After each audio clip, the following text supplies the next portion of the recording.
میرے بھائیوں، محبت دل کی وابستگی، روح کا میلان اس کو کہا جاتا ہے۔ دل انسانی جسم کا بادشاہ ہے۔ جو چیزیں دل میں پنپتی ہیں، جو خواہشات دل کے اندر قرار پکڑتی ہیں، سارا وجود وہی کرتا ہے۔ انسان کا پورا نظام اسی دل کی فرما برداری کرتا ہے۔ لیکن ہوتا یہ ہے کہ نہ چاہتے ہوئے بھی، سمجھ بوجھ رکھتے ہوئے بھی، چیزوں کے مضر اثرات سے آگاہی رکھتے ہوئے بھی بعض اوقات دل ایسی چیزوں کی طرف میلان کرتا ہے جو بڑی نقصان دہ ہوتی ہے۔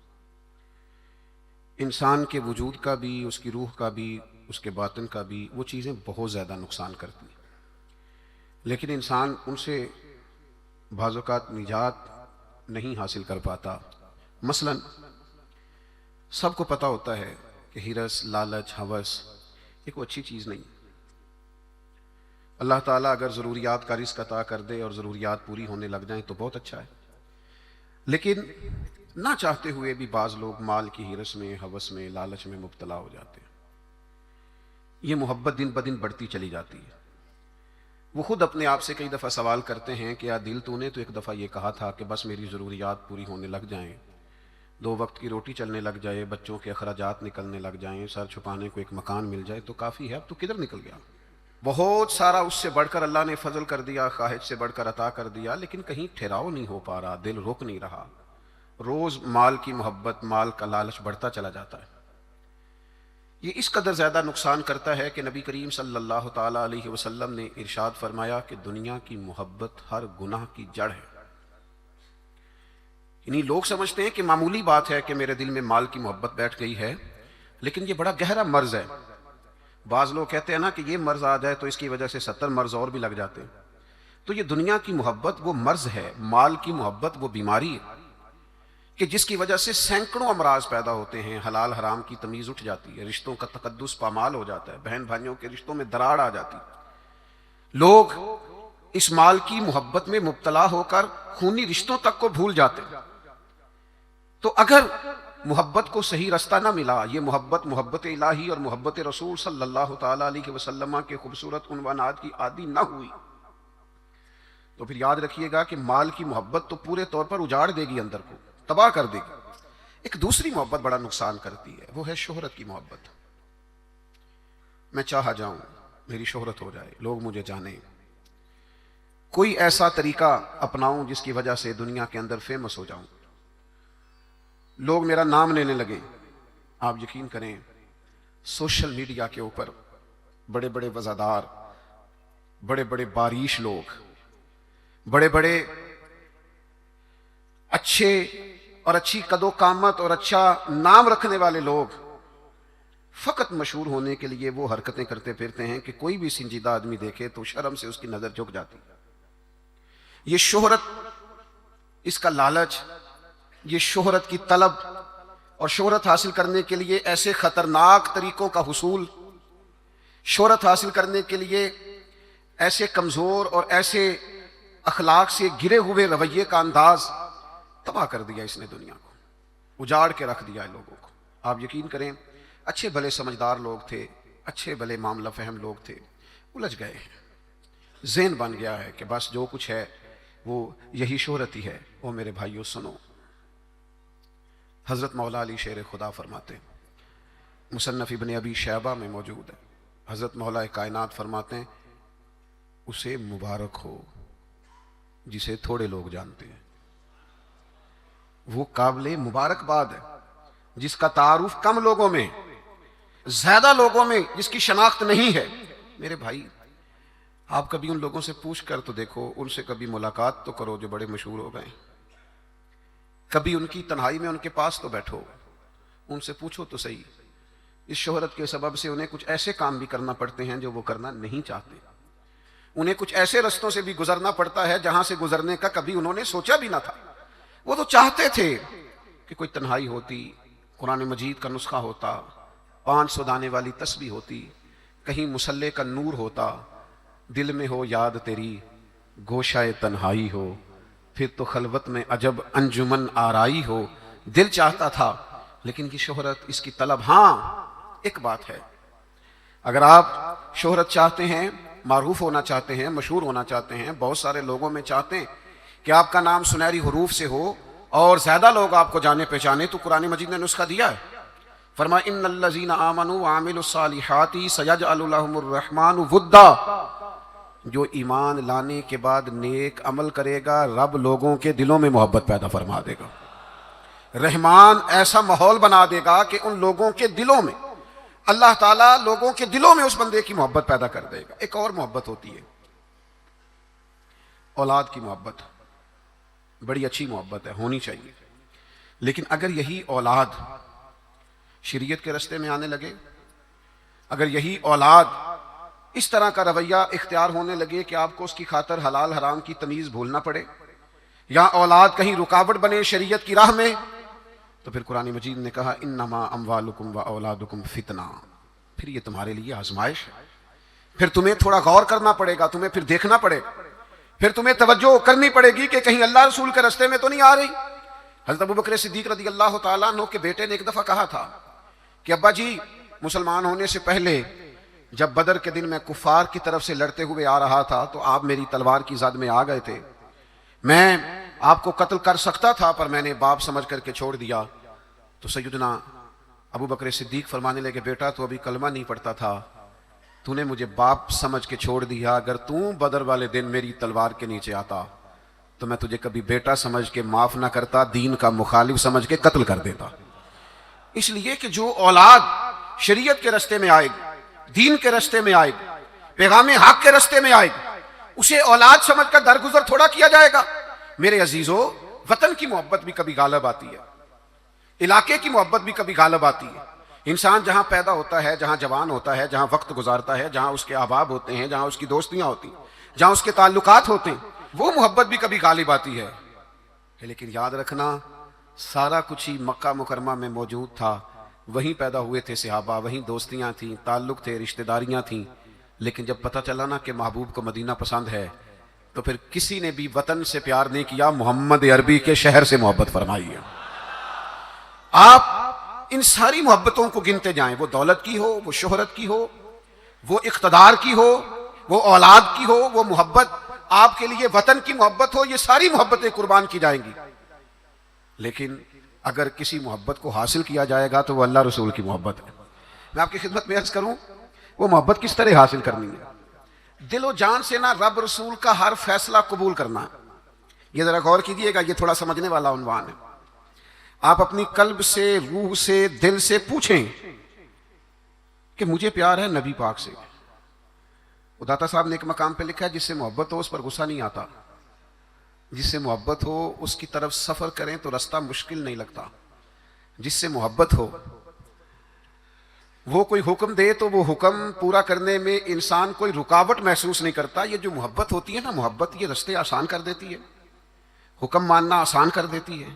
محبوب کچھ بھی کہہ دے، کسی وقت بھی کہہ دے، کسی رنگ میں بھی کہہ دے، کسی حال میں بھی کہہ دے.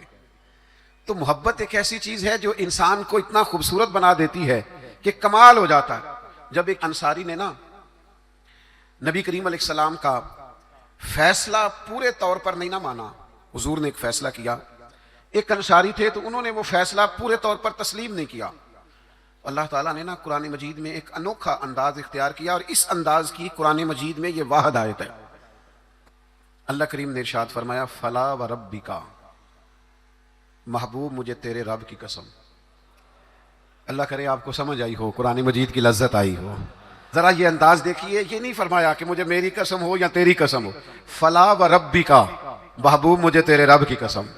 رب آکھے اے سونے محبوبہ تیرے 100 ناز اٹھے نہ ہاں، لوکی میریاں قسمہ چاندے نے، میں تیریاں قسمہ چانا ہاں. فلا وربک، محبوب مجھے تیرے رب کی قسم، لا یؤمنون حتی یحکموک فیما شجر بینہم، محبوب یہ اتنی دیر تک مومن نہیں ہو سکتے جب کہ ہر معاملے میں تیرا فیصلہ قبول نہ کریں. اور پھر کیا کریں؟ ثم لا یجدوا فی انفسہم حرجا مما قضیت ویسلموا تسلیما، اور پھر اپنے دل میں اس فیصلے کے بارے میں ذرا سا بوجھ بھی محسوس نہ کریں، پورے طور پر اپنی گردن جھکا دیں محبوب تیرے فیصلوں پر. جب تک یہ والا رویہ اختیار نہیں نہ کرتے کہ تیرا ہر ہر فیصلہ قبول ہو، تیری ہر ہر بات قبول ہو، تیرا ہر ہر رنگ قبول ہو، جب تک یہ تسلیم نہیں کرتے اتنی دیر تک رب ان کا ایمان قبول نہیں فرماتا، جب تک پورے طور پر قبول نہیں نہ ہوتے فیصلے۔ اچھا میں آپ کی خدمت میں ایک بات عرض کروں،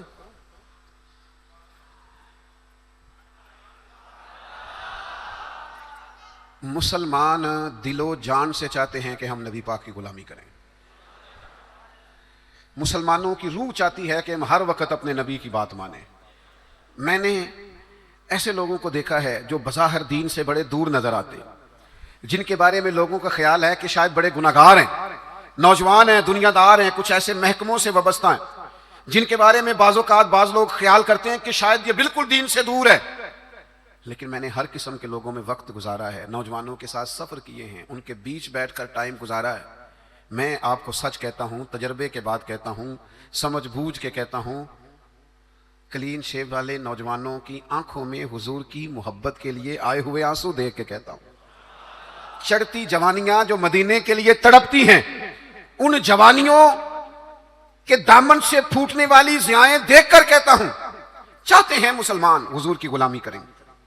صرف مسئلہ پتہ کتنا ہے، بارش کا پہلا قطرہ نہیں بنتے، قدم نہیں اٹھاتے، فیصلہ نہیں کرتے، اپنے اندر وہ جو ولولہ ہے، وہ جو شوق ہے، اس کو نہ عملی جامہ نہیں پہناتے۔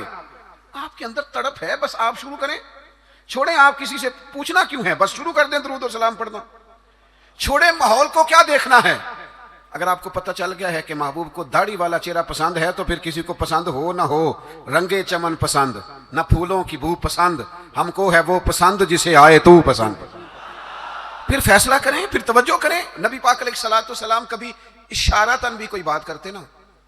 اچھا میں بہت سارے صوفیاء کو جب پڑھتا ہوں نا، اور بالخصوص عاشقوں کی داستانیں پڑھتا ہوں، تو جو رنگ عاشقوں نے پیش کیا ہے نا، وہ کسی اور کے بس کی بات ہی نہیں۔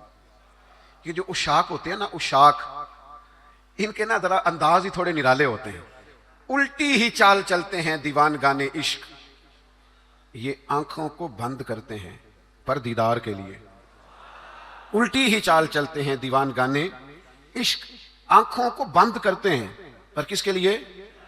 دیدار کے لیے۔ باقی ایک پنجابی شاعر نے بھی کہا ہے، میرا کوئی ضروری نہیں آپ سارے شعراء سے اتفاق ہی کریں، لیکن اس نے کہا ہے عقل اتنی بری چیز نہیں، پر اس نے کہا ہے عشق دے چلے ہی نمبر لے گئے۔ میں نے نہیں کہا، کسی کی بات سنا رہا ہوں، وہ کہتا ہے عشق دے چلے ہی نمبر لے گئے، عقل منداں تے ایویں ہی، عقل منداں تے ایویں ہی عمراں گالیاں، عشق دے چلے ہی وہ نمبر لے گئے۔ اور اقبال بھی کہتے ہیں، بے خطر کود پڑا آتش نمرود میں عشق،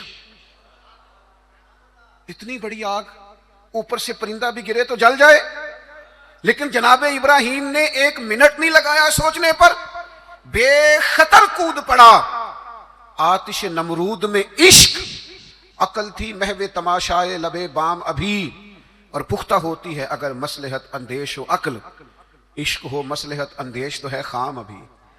سوچ سمجھ کے چلے نا، عقل تو پختہ ہوتی ہے، پکی ہوتی ہے، تو عشق سوچ سمجھ کے چلے تو ابھی کچا ہے، عشق سوچ سمجھ کے فیصلہ کرے تو ابھی پلپلا ہے، ابھی رستے میں ہے۔ عقل آخدی چگے نو سام کے رکھ، اپنا آپ سمیٹنا چاہیے، تے عشق آخدہ چگے دا کی کرنا ہے، چگا بال کے سیکنا چاہیے۔ یہ جو لوگ ہوتے ہیں نا محبت والے، ان کے نرالے انداز ہوتے ہیں۔ حضرت جناب سیدنا عبداللہ ابن رواحہ رضی اللہ تعالیٰ عنہ جمعہ پڑھنے آئے مسجد نبوی میں، حضور نے کسی صحابی سے فرمایا بیٹھ جاؤ۔ یہ دوران گفتگو کبھی کبھی نظم و ضبط ٹھیک کرنے کے لیے کسی کو متوجہ کرنا پڑتا ہے، کبھی کبھی میں بھی پیار سے کہہ دیتا ہوں موبائل والے بھائی، یہ کہنا پڑ جاتا ہے، پھر کسی دفعہ اثر بھی ہوتا ہے کہ یار کوئی مطلب ناراض ہی نہ ہو جائے، یہ کہنا پڑ جاتا ہے۔ تو اب میں تو اس لیے کہتا ہوں کہ موبائل والے بھائی کہوں گا تو کوئی ناراض نہیں ہوگا، اس لیے کہ سارے ہی موبائل والے بھائی کے، اس میں ناراضگی والی یہ کسے باشد ہے، سارے ہی موبائل والے بھائی ہیں، کوئی انشاءاللہ بگڑے گا۔ بہرحال آپ توجہ کریں میری بات پر، تو کبھی کبھی نظم و ضبط ٹھیک کرنے کے لیے کہنا پڑتا ہے، تو حضور نے فرمایا بیٹھ جاؤ، کہہ دیا کسی کو۔ حضرت عبداللہ بن رواحہ رضی اللہ تعالیٰ عنہ مسجد نبوی شریف کے دروازے پہ تھے، ان کے کانوں میں آواز گئی، وہیں بیٹھ گئے۔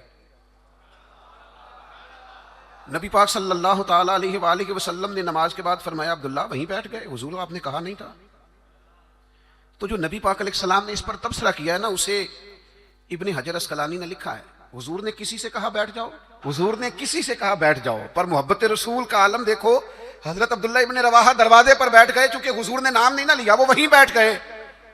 تو حضور علیہ الصلوۃ والسلام نے کیا تبصرہ کیا؟ اللہ کے محبوب فرمانے لگے اللہ تعالیٰ تمہاری اللہ رسول کی فرما برداری کی ہرس میں اللہ اور اضافہ کر دے.